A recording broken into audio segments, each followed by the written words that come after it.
tax dollars or the money in order to build these big projects? Good question.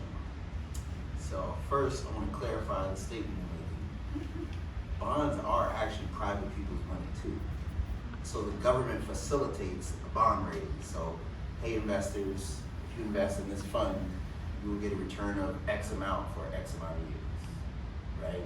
So private people can buy a bond, like you and I can go and buy 10-year, 20-year, 30-year bond. So there's bonds specifically that are related to state governments, related to housing.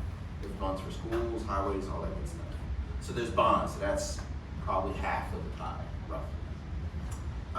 The other 48, 49% of the pie is very often paid by low-income housing tax credits. Tax credits are this piece of paper that the government is allowed to give a developer. The developer can take that piece of paper, hand it to an investor for cash. So to explain to some of you guys, the big purchasers of tax credits nowadays are banks, insurance companies, because they have massive write-offs that they do. And it's a longer conversation, but those end up paying for a lot of housing nowadays. I will say Essex Crossing is one interesting one, which some of my students, I gave you a tour last year of that project.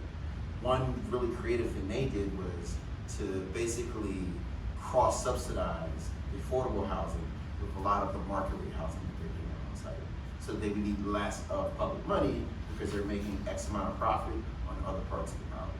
So I think that's one creative way that you could fund housing. The other important one is tax payments. So not paying taxes on the property, which is actually a really big part to make sure that the pie still works. So for most affordable housing, you need either cheap land or free land, which is hard to come by nowadays. You need the government to give you the bonds and the tax credits / subsidies.